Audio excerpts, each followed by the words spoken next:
Hello and welcome to Study with Sudhir, your digital classroom, and I am T.S. Sudhir. A big welcome to students of Class 8, the ICSE board. This is the first chapter from the English syllabus that we are doing for students of Class 8 ICSE. Those of you who are not very familiar with the format so far, basically what we'll be doing as part of the English syllabus is to actually explain in detail, line by line explanation of each of the English poems and stories that you have as part of the syllabus. The book that I refer to, and this is the book I presume all of you also must be having, is the ICSE edition New Bulberry English course book for class 8. Okay, and this is printed by the Oxford University Press. It's a very nice book. I really like this book, and the format that I would urge you to follow, would advise you students to follow, is to have the textbook open in front of you. Of course, we will be also putting the text on the screen at the same time as I speak.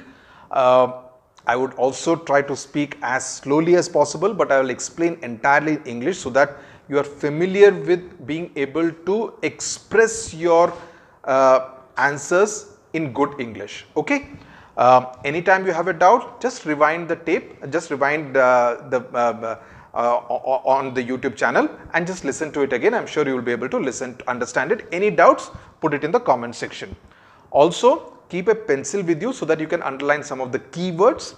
Also, keep a notebook and pen with you so that you can also take down notes at the same time, because if you take down notes at the same time, write it yourself, you'll be able to understand the story that much better. That's always a strategy I have advised to your senior students, and I would advise the same to you class 8 students as well. So the first story that we are going to do as part of the ICSE class 8 English syllabus is Grandfather and the Python. Okay, Grandfather and the Python. This is written by Ruskin, one of my favorite authors, and if you have some free time, you should definitely read stories written by Ruskin. He's one of the most delightful authors who has written in English in India. Okay. There are many of his novels which you would find, and if you can find any of them on Kindle or ebook, I would strongly advise you to do that during this period. Okay. Now, this is essentially a tale as in a story about a grandfather's love for all sorts of animal life. You know, he is someone who loves wildlife, he loves birds and animals. It's also the story of an indulgent grandmother's injunctions. Now, injunctions means a strict order. The grandmother is a bit strict. So it's a story about a grandfather who loves animal life, who loves all kinds of animals. It's the story also has a grandmother, an indulgent grandmother. She's a nice lady, but she's very strict about a few things. She's very particular about what she likes and what she does not like. Okay. And the third character is of course the narrator himself, which is a young boy. I mean, no name given, but it's written in first person. And then it's also the fourth character is an aunt's adventure. There is an aunt who comes into their house as a guest, and her adventure, or rather her encounter, when she sees this python, a truant python. A truant python is someone who does not really follow the rules very well. Okay. Whenever is a bit of a disobedient kind of a python. So, almost giving some kind of a human kind of a touch to the python. So that is the basic story all about. So now we'll get to the story, but before I get into the story, let me tell you students, please subscribe to Study with Sudhir channel, because on this channel we are going to put out all the poems and stories of the ICSE English board syllabus. We'll also be doing the history and civics syllabus for you. So 2 papers and also the English grammar. So 3 papers are going to be definitely taken care of as far as the Study with Sudhir Education YouTube channel is concerned. Also press on the bell icon so that you get regular updates whenever we post a new video which pertains to you. Of course, we'll be covering syllabus for classes 8 to 12. Okay. So let's get started. Okay. If you have already pressed on the subscribe button. Grandmother was tolerant of most birds and animals, but she drew the line at reptiles. Now, drew the line at reptiles means what? That when it came to reptiles, she was not tolerant. She was tolerant. Tolerant essentially means that, able to accept what other people say and do even if you don't really agree. You may not be completely in agreement with what others say, but you will be okay to go with it. You don't mind saying yes to it even if you don't like it absolutely. But so she would be okay about most birds and animals, a parrot or a dog or a cat, everything. I mean, not that any of those animals are mentioned, but when it came to reptiles, and reptiles means what? A lizard, a snake, in this case a python, a complete no-no. Grandmother will not allow that. Even a handsome, sweet-tempered chameleon had to be given up. Chameleon is again a huge kind of a longer than a lizard kind of thing which changes colors very frequently. Okay, it is known to change its colors. It is known to what we call camouflage. C-A-M-O-U-F-L-A-G-E. Camouflage means if it is sitting on a plant, it will take a green color so that you will not be able to identify that, okay, a chameleon is sitting on the plant itself. It will take whichever color it is there. If it is on the, say, mud, it will take a brown kind of a hue, a brown kind of a color. Okay, so that is the thing. So it's very interesting that a chameleon, she has used, the Ruskin bond has used a very unusual kind of an adjective for it. A sweet-tempered chameleon. No chameleon will usually be called a sweet-tempered chameleon, because it's almost saying that he uses the word handsome. Chameleons are not referred to as handsome. Of course, I mean, they change colors and they sometimes are in different kinds of colors. So it's a slightly different kind of an adjective which is used. And had to be given up means, it had to be discarded. It obviously means that the grandfather had brought a chameleon earlier which the grandmother did not approve of. Grandfather should have known that there was little chance of his being allowed to keep the python. So in this background, grandfather should have known that if he gets that python home, grandmother will not tolerate it. It was about 4 feet long, a young one, when grandfather bought it from a snake charmer for 6 rupees, impressing the bazaar crowd by slinging it across his shoulders and walking home with it. You see that illustration which has been made, so it's almost like Lord Shiva that he has put that python around his neck and everybody in the bazaar was very impressed. So here there are 2 details which you must take note of, that it was 4 feet long. And this is important because there is a reference to the length later on in the story.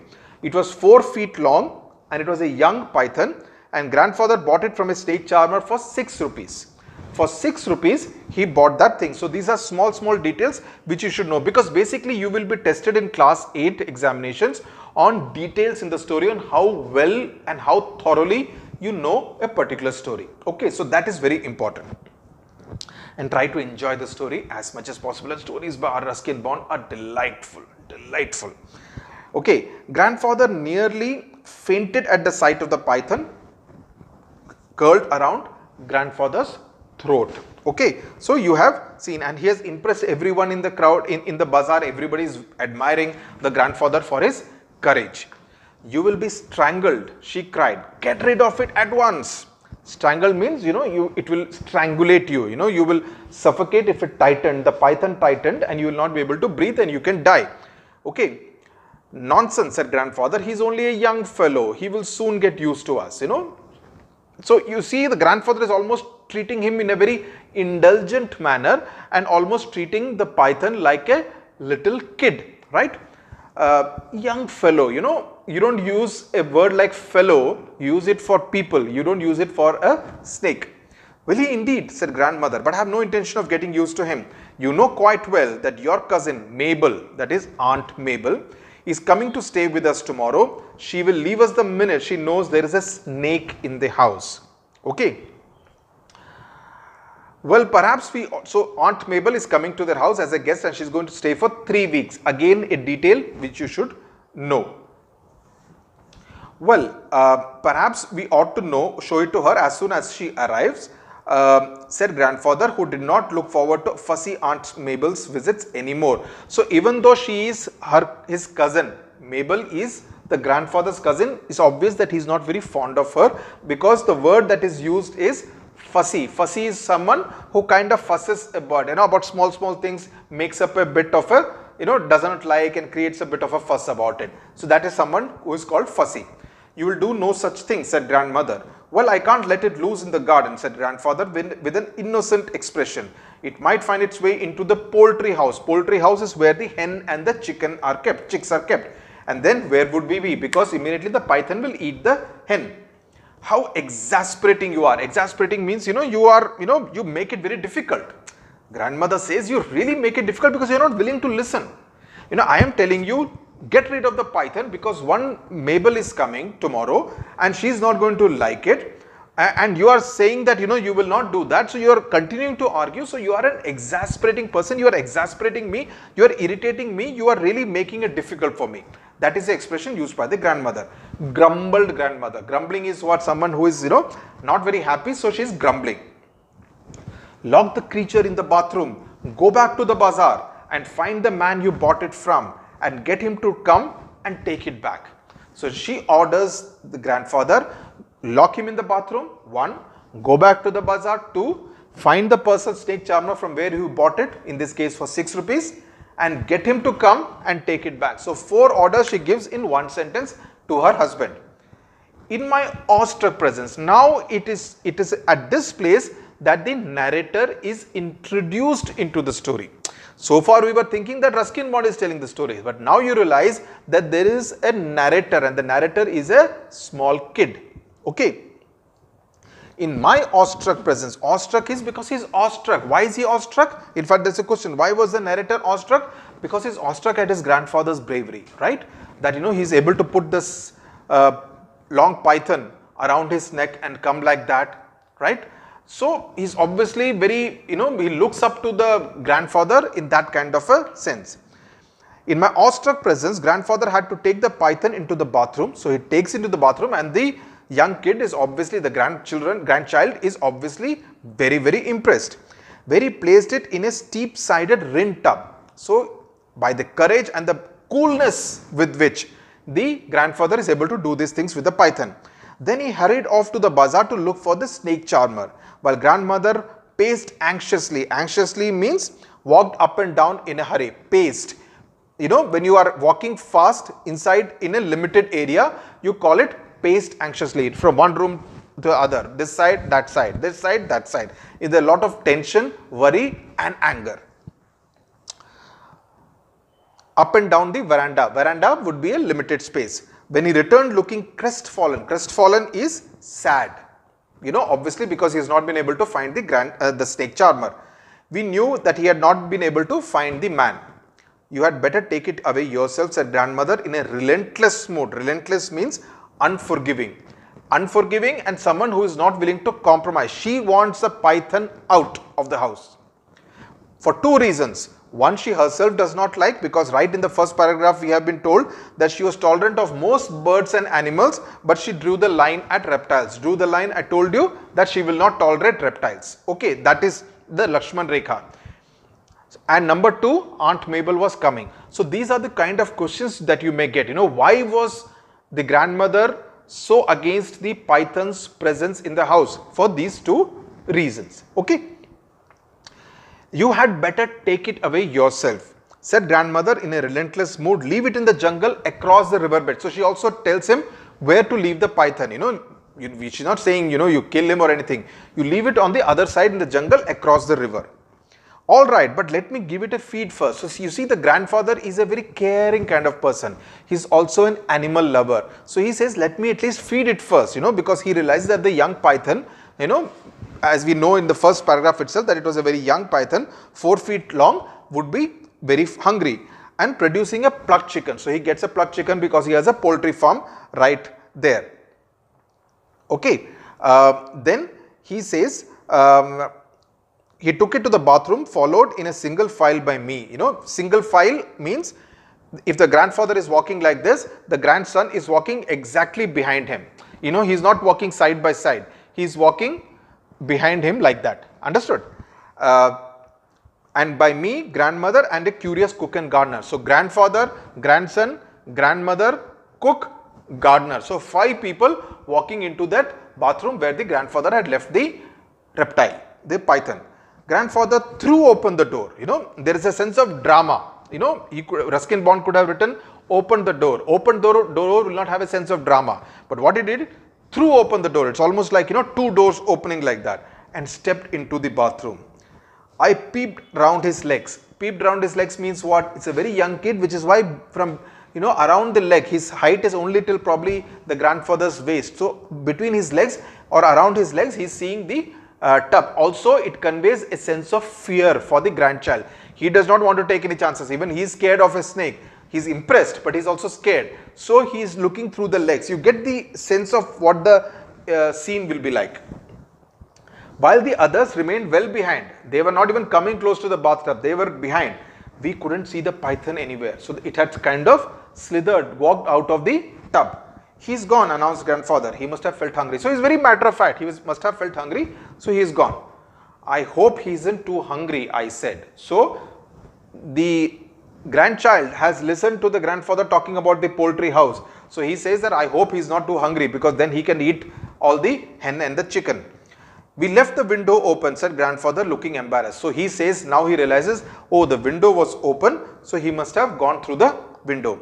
A careful search was made of the house, the kitchen, the garden, the stable, and the poultry shed. Stable is where the horses are kept. So you realize that this entire setting is in a countryside. It's a slightly rural kind of a setting. It's not an urban setting in the kind of cities that you must be living in. It's in a kind of a rural setting, because they have a stable for horses, they have a poultry shed, etc. They have a garden, but the python could not be found anywhere. Couldn't be found anywhere. He'll be away by now, said grandfather reassuringly. So the grandfather is saying he would have gone off by now. I certainly hope so. I certainly hope so, said grandmother, who was halfway between anxiety and relief. So she's anxious, she's very tense, just think, I hope that the python is still not somewhere around the house, and relief that at least he's out of the house. Because grandfather says, oh, the window was left open, so he must have gone outside through the window. Aunt Mabel arrived next day for a 3-week visit, and for a couple of days, grandfather and I were a little apprehensive in case the python made a sudden reappearance. Okay. But on the 3rd day, when he did not show up, we felt confident that he had gone for good. So you realize the grandson and the grandfather are almost like one team. Even though the grandson is a little afraid, but they are like one team. They think, okay, 3 days he has not come, so we felt a little. So you see now he's talking about, he's using the word we. He's not saying grandfather was confident that he had gone, the python had gone for good. He's using the word we, that both of us felt confident. So the grandmother is not part of the team. The grandmother is the one who is feeling anxious and at that time. But grandfather and grandson are like one team. And then towards evening, we were startled by a scream from the garden. Seconds later, Aunt Mabel came flying up the veranda steps. Now, why? Flying up does not mean she was flying. It's a way to convey, it's an expression to convey speed. It's an expression to convey a sense of tension. It's an expression to convey, in this particular case, a sense of fear, So, flying up the veranda steps, looking as though she had seen a ghost. So, you can imagine her thing, she must have gone completely white. She's feeling very, very terrified. She's feeling extremely frightened, very afraid. And she comes running inside. In the guava tree, guava means in Hindi you call it amrut, okay. In the guava tree, she gasped. I was reaching for a guava. She wanted to pluck a guava from the tree when I saw him staring at me. The look in its eyes as though it would devour me. So she has seen the python on the tree. Okay. And look at the expression. Like earlier, the grandfather is using the phrase, he's only a young fellow. Almost as though, he's a young child. But here, she's not using the word he or she. She says it. The look in its eyes, as though it would devour me. So she's almost referring to the python as though it's an inanimate kind of an object. Not a living creature, but an inanimate kind of an object. Devour means what? Eat quickly.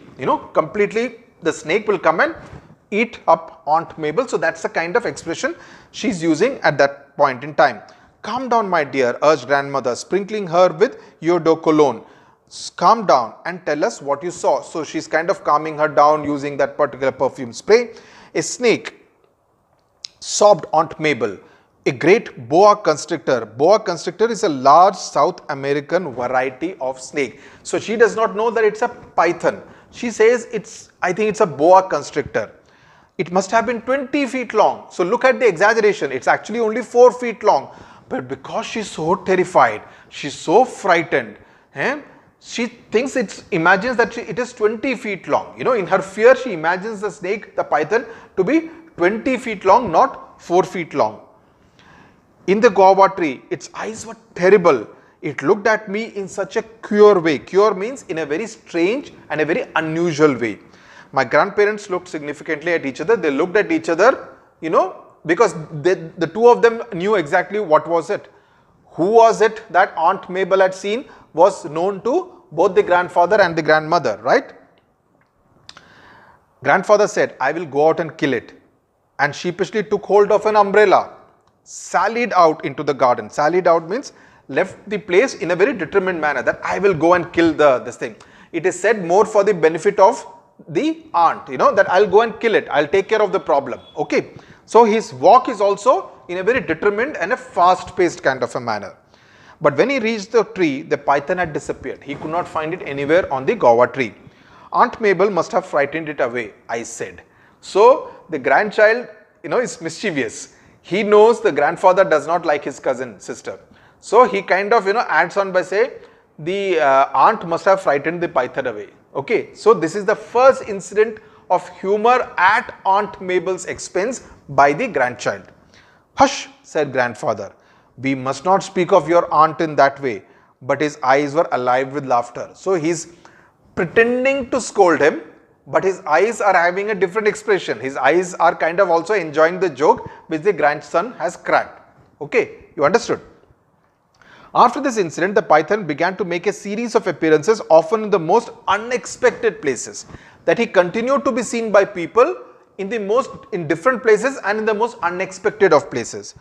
Aunt Mabel had another fit of hysterics.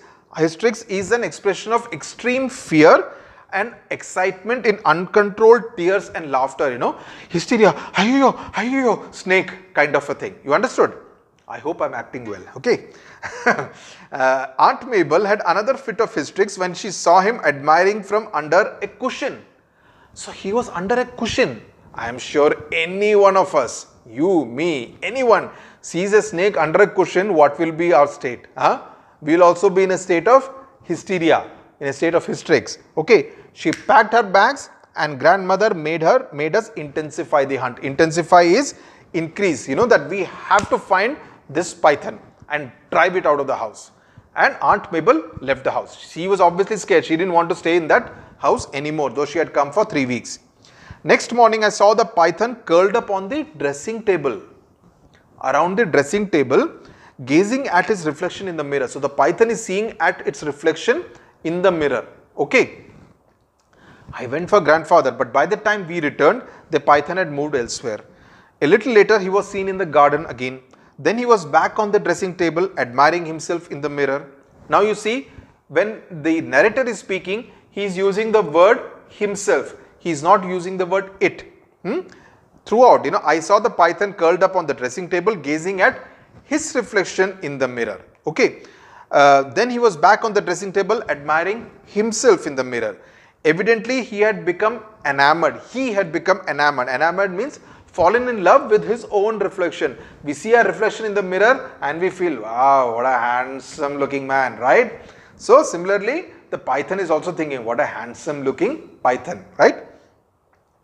Grandfather observed that perhaps the attention he was receiving from everyone had made him a little conceited.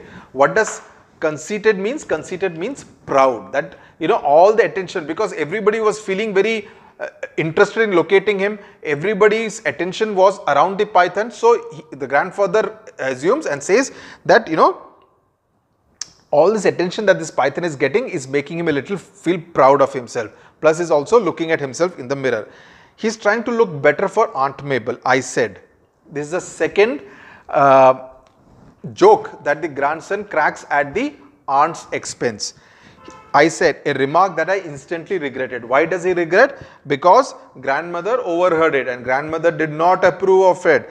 Grandmother brought the flat of her broad hand like this. Flat of her broad hand on my head, tapak, gave him one patak slap on the head. Well, now we know his weakness. Now the grandfather has got an idea. We now know, because twice they have spotted him, the grandson has spotted him on the mirror, looking at him in the mirror. Okay. Once himself, once along with the grandfather, he has seen him. Are you trying to be funny too? Demanded grandmother, looking her most threatening. The grandmother does not like the joke. She does not understand what the grandfather is saying also. Okay. I only meant he was becoming very vain. Vain means feeling very proud. Conceited, vain, all mean proud. Said grandfather hastily, quickly. It should be easier to catch him now. He set about preparing a large cage with a mirror at one end. So he prepares a cage, and there is this illustration which has been put. He prepares a full cage with a mirror at one end. In the cage, he left a juicy chicken and various other delicacies and fitted up the opening with a trapdoor. There's a trapdoor. You must have seen a mouse trap similar to that, but a bigger size, obviously, slightly bigger size, to make space for the mirror. Aunt Mabel had already left by the time we had this trap ready, but we had to go on with the project because we could not have the python prowling about. Prowling is, moving carefully, and everybody in the house, under the cushion, in front of the dressing table, in the garden, they could not have the thing coming up in the most unexpected of places, because people will obviously feel frightened. Only the grandfather was not frightened. Everyone, including the grandson, was a little scared about the house indefinitely. Indefinitely means, it's almost like he had become a member of the house.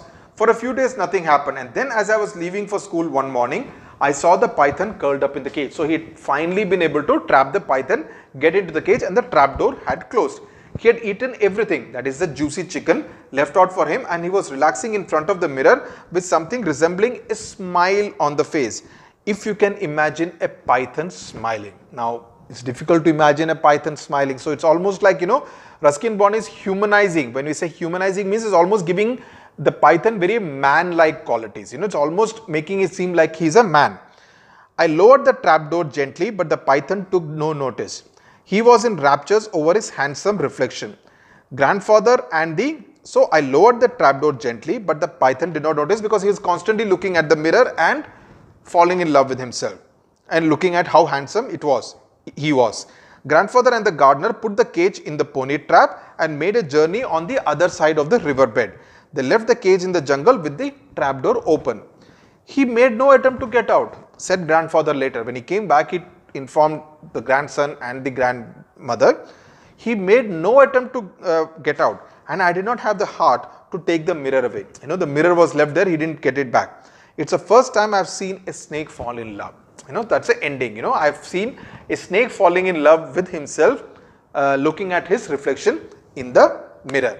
So this is the very delightful story. Now you have a whole lot of questions after this. So after you have read the story, listen to this video. Any doubts, listen to it again, read the story carefully, and then attempt to answer all the questions. If you do that, your one story is done. Okay. And also look to solve the grammar questions, because that's very important. It will give you a better idea and understanding of the story. It talks about comparison of adjectives, antonyms, formation of the comparative and the superlative, punctuation, everything. All these things are very important as far as the grammar is concerned. So it will help you in your grammar paper in the examination. So this is something which I would urge you to do. I hope the story is clear. I hope you have enjoyed the story, because remember, at this stage, you should really focus on enjoying the story rather than looking at it as part of your syllabus. If you enjoy the story, trust me, my young friends, you will all do very well. Not just in English, in history, civics, geography, any subjects, look to enjoy yourself. Everything will be absolutely fine. Thank you very much for watching.